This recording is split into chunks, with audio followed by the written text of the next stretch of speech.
Një person i lënduar dhe një vetur është dëmtuar si pasojë e rënies së fasadës nga një objekt banesor në Fushë Kosovë. Këto incidente janë pasojë e erërave të forta që mbizotruan në këtë komunë. Drejtoria e Shërbimeve Publike në Fushë Kosovë dhe policia kanë dalë në vendin e ngjarjes për ta eliminuar rrezikun dhe për të siguruar zonën. I lënduari është dërguar për trajtim mjekësor në qendrën kryesore të mjekësisë familjare, ndërsa sipas autoriteteve gjendja e tij është e qëndrueshme.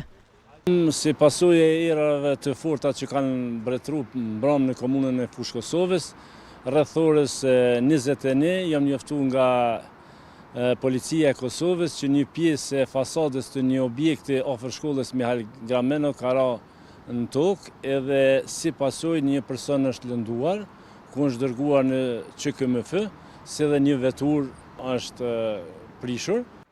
Ndërkohë, komuna e Fushë Kosovës pritet të ndërmarrë masa parandaluese për të shmangur raste të ngjashme në të ardhmen. Ne kemi shtabin emergjent, kemi tash komisionin për vlerësimin e domeve, sigurisht që në të ardhmen do të marrëm për renovimin e objekteve dhe banesore kolektive në mënyrë që mos na ndodhin të ardhmen. Dëme nga erëra të forta janë raportuar edhe në komunën e Prishtinës, por fatmirësisht pa pasoja në njerëz.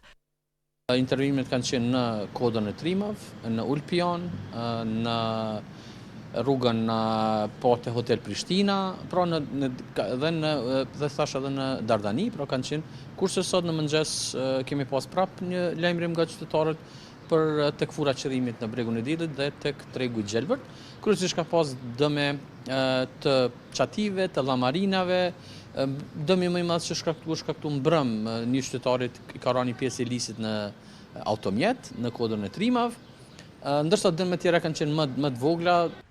Ndërmarrje të masave parandaluese paralajmërohen edhe nga komuna e Prishtinës, përfshirë edhe largimin e fasadave të dëmtuara dhe krahasitjen e drunjeve.